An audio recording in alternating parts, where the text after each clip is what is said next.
How's it going, Yankee fans? Welcome back to Fireside Yankees. Taking a look at some spring training updates today. Andres Chaparro, one of Ryan's favorite young prospects, really coming to camp looking a little bit thinner, looking like he is powerful, man. His stature in the batter's box is a sight to behold. He is just a massive human being, and a lot of people are saying he could be a third baseman for the Yankees, maybe a future option there. I'd love to get your take on Andres Chaparro, what you think he can do if he can make this 26-man roster. We're going to talk about the early impressions of Anthony Volpe, Oswald, Peraza, and a guy like Johnny Brito out of the bullpen who's really looked sharp, and I'm excited to see him. I think he's one of the guys we should keep an eye on during live action tomorrow, 1 p.m.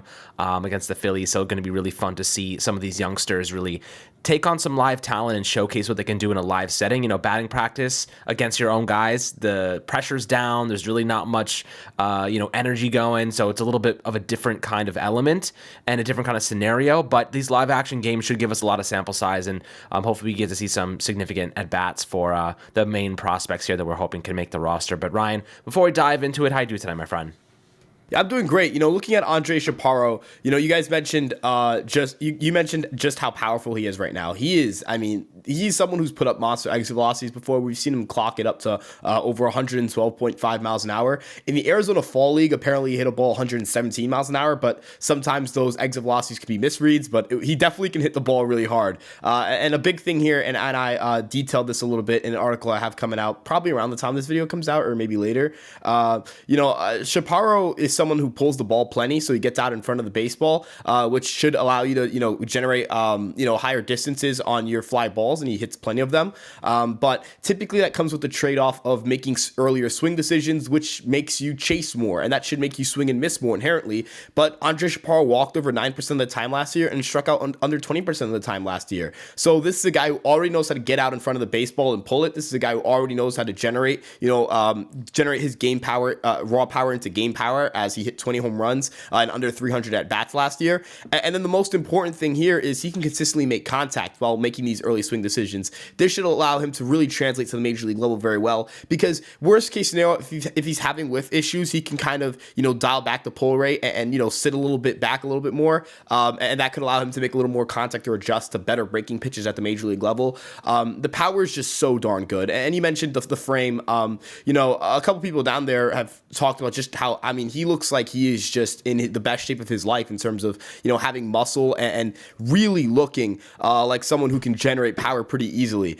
When you're looking at his frame, John Brophy on Twitter said that he couldn't even recognize Chaparro, and he's someone who's watched Chaparro plenty over the last year or so. And he said he couldn't really recognize him just because of how good of a shape he is. So that's a big step for him. That should allow him to play third base a little better. He also has played some first base before, so there's that corner infield utility. And with Stanton playing some right field and Judge playing left field a little bit more, you could get some more DH reps open. So maybe Chaparro hits his way into a major league call-up at some point. But I'm really impressed by him so far, and I'm really excited for what he's going to do this spring. Yeah, he most likely starts in AAA. Obviously, he was with Somerset last year, played 64 games at 289 with a 37% on base rate, 19 homers, 52 RBIs. The guy's got ridiculous power. I'd love to see him transition to Scranton this year, see if he can kind of pull an Oswaldo Cabrera and look good, get called up at some point. If Stanton goes down for any reason, knock on wood, maybe they use him as a DH, as you mentioned. So there's kind of ways the Yankees can get him involved. But looking at Volpe and Peraza, they've been tremendous to start camp. Volpe showcasing that contact hitting quality. He is able to slap the ball every which direction. His entire process, fielding ground balls and, looking like a defensive stud, he's been pretty smooth in that regard as well. Now, Peraza's the Gold Glover here, or at least the Gold Glove quality player at this point in time. Hopefully he wins a Gold Glove in 2023, but I'll tell you this right now. Every day I watch Anthony Volpe, the more ready I feel like he is to make that jump right now. Even though he only has like 20 games or so with Scranton in AAA, every time I see the guy, every time I see his swing, every time I see him field a ground ball, everything he does just looks professional ready. He looks like he's ready to make that jump. Now, the great thing about the Yankees have in the kind of the scenario unfolding is that they have no reason to rush Anthony Volpe. You know, it's not like they don't have shortstops ready to play right now. It's not like they have multiple infield spots open for the taking. They have so many players, just, you know, what most would consider a logjam. You know, you have Oswald Peraza, you have even Cabrera, who Aaron Boone said he coins mostly as an infielder. You have Gleyber Torres, Isaiah Kiner-Falefa, Josh Donaldson, DJ LeMahieu. There's too many players to go around. Obviously, you need to get DJ LeMahieu into the lineup every single day. Gleyber Torres is a cemented second baseman right now. Shortstop leaning Peraza, and then Josh Donaldson, who Boone has already coined as the starting third baseman. So where does Volpe play? That's kind of a good thing, is that they can have him get some real action against MLB level talent now, and then not have to rush him into a starting role. They can ease him in, transition him at the right timing, figure out the value of guys like Torres. If he's playing well, maybe they want to flip him in a trade. But how do you feel about Volpe looking so sharp right now, showcasing all of the qualities that we've read a lot about for the last couple of years, to be honest, and then him kind of putting it on the field? Of course, live action will give us a lot more of a sample size and legitimate justifications based on those expectations. But so far, how are you feeling about these young players and kind of when they may get called up because of the quality they've shown? Yeah, so Anthony Volpe, again, it's a matter of, the Yankees are going to figure out two things in this spring training. Number one, how ready is he for the major league level, whether that's starting him at the major league level, or expecting that, quite frankly, he's going to go out there and just clobber baseballs at AAA, and they can kind of speed up his development a little bit, say, give it a month and, just come back up. And another thing here that's just as important is, where's Anthony Volpe going to play? Is it going to be shortstop, second base, third base, right? Like, we still don't know. And that's not a bad thing. I don't want a lot of people to interpret this as, the Yankees don't know what they're doing. Look, they're already messing with this kid. They're playing him out of position. They're putting Judge in a different position, doing this and that. No, this is a good thing. The Yankees are, quite frankly, an underrated criticism I have of the team is that sometimes I feel like they're too static in terms of just their lineups, right? I'm not saying that Boone doesn't play around with the lineup order, but man, he really doesn't push the envelope in terms of getting guys at different positions enough. I think that he faces a lot of criticism when he does so, and I actually embrace it. I think Boone is someone who, gets a lot of criticism for being like a puppet of a manager, but quite frankly, I think that there is some creative ability there for him to, I like what he's telling us so far this spring with the creativity with the defensive assignments. I want to see Volpe at third base. What if Donaldson sucks and you have to put Volpe at third, right? What am I going to bench Torres to put LeMahieu at third and go from there, and I got to factor Gleyber completely out of the lineup? I don't want to do that, right? Especially if Gleyber's hitting well. Guys, there's a chance Gleyber goes out and, hits nearly 30 home runs and has a WRC plus north of 120, right? Why am I going to get rid of that upside? I'm not going to do that. This is a kid who's really talented, right? And this isn't a diss on LeMahieu either, but may the best man win this job, right? And quite frankly, if I'm entering May and I have, Gleyber's the best infielder on the team offensively, right? I don't care that, you're going to end up trading Gleyber eventually, so why do you care about giving him playing time? I care about winning the World Series. The Yankees are going to do whatever they can to put their best foot forward in 2023, and that includes playing the best players. One thing that they didn't have last year was they did not have the young talent ready to kind of fill in for veterans that are struggling. I know everyone wanted Peraza to come up sooner. Peraza didn't have a WRC plus above 100 in the AAA until like mid-August, right? Or late July. It wasn't until the Yankees didn't really start struggling big time until August, and Peraza was finally getting his footing at AAA. Are you going to call up a guy the second he gets comfortable at AAA? How does that mess with his development, right? You have to. These are decisions that are tough to make. It's not as cut and dry as just call him up. Cabrera had shoulder surgery or a shoulder issue, and he had to rehab. He wasn't back until after the All-Star break, and he wasn't fully comfortable until after the All-Star break. So Volpe wasn't ready for the major league level. Dominguez and Pereira, you weren't considering these guys, right? Well, same thing. But, Chaparro as well, as we mentioned. But now these guys are entering the stage of their career where maybe not Dominguez yet, maybe he's a year away, but these guys are serious contenders to play at the major league level this year, right? So, when it comes to competition for these veterans, Donaldson can't have an 85 WRC plus in May and still be on this team. I'm sorry, that could fly last year. It's not going to fly this year. There's too much competition on the roster, right? Can DJ LeMahieu get away with starting at a 100 WRC plus for all the games that he was healthy for, like he did in 2021? No, that's not going to fly either. And Gleyber too, if Gleyber struggles, he's going to find his way on a different team pretty quickly or find his way on the bench pretty quickly, right? The Yankees have a lot of young talent, and they got to figure out where these guys are more comfortable. But end of the day, I'm very excited that they have this young talent to kind of fill in when certain veterans inevitably either underperform or get hurt.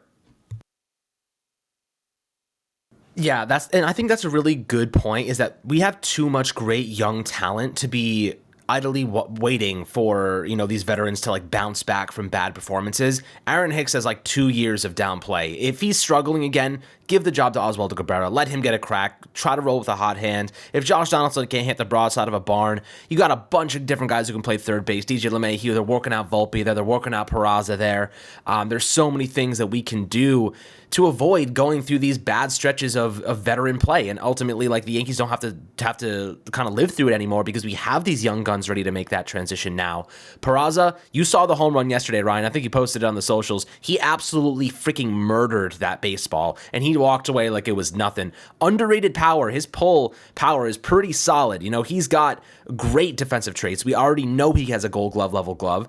And when you're looking at what his offensive profile is made up of, he can hit for contact, but really he's not going to be a big walk guy. Maybe 6% you're looking at. Maybe he strikes out 25%. But if he can just hit for contact and have some of that underrated power, like basically be IKF but with power, that would be ideal for me. Because IKF, what is he? He's not walking a tremendous amount, but he also only strikes out at like a 15%, maybe less than that, 13 to 15% clip. I don't think that Peraza is gonna hover around that, because I think he's gonna strike out a little bit more, especially because he's a lot more inexperienced at this point in time. But the power metric is where he fits the Yankee mold perfectly. The question is, how many games do you think he ends up playing this year? Because I think the Steamer projections only have him playing like 63 games, which isn't a lot. That suggests that IKF gets the majority of the season at shortstop. Do you think that that's realistic? Do you think that Peraza probably gets somewhere in like the 100+ range, where I think he could probably hit double-digit home runs and serve a pretty good factor on the offensive side too? Yeah, so the way I view it is Oswald Peraza is the starting shortstop. I hope Aaron Judge is in the starting lineup. I imagine he's starting. But Oswald Peraza is probably the starter. I don't see IKF taking his job unless Peraza were to get hurt. Ultimately, that's why IKF is still here in my eyes, because there's that factor of, you got to have insurance in case something happens to Peraza in spring. But once the Yankees get past spring, IKF's need they may not need him as much. So, I think they're going to keep him around at least for a little bit in spring at this point. But, looking at Peraza, as you mentioned, the power's underrated, man. I mean, last year he topped out at like 109.6 miles an hour at AAA, or 109.7, which is above average for max exit velocity. But, the year before that, he's reached exit velocities north of 110 miles an hour, right? Like, this is a dude with some really good power. And you mentioned yesterday, I mean, he absolutely demolished that baseball. That was a really, really, really positive sign.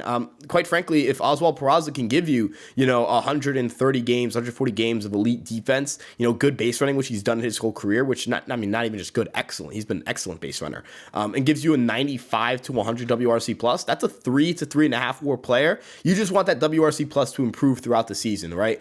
You want, obviously, I don't know if he starts out strong or starts out slow, because last year started out strong, so a little bit like not sure what that number looks like, but there is that inevitable slowdown. You know what I mean? That it happens to our rookies where they just struggle for a little bit, right? Even Aaron Judge. I would say Aaron Judge probably had the best rookie season for any guy in really recent memory, outside of maybe Mike Trout in his rookie year. And he had that stretch where he was just awful, right? That happens to rookies.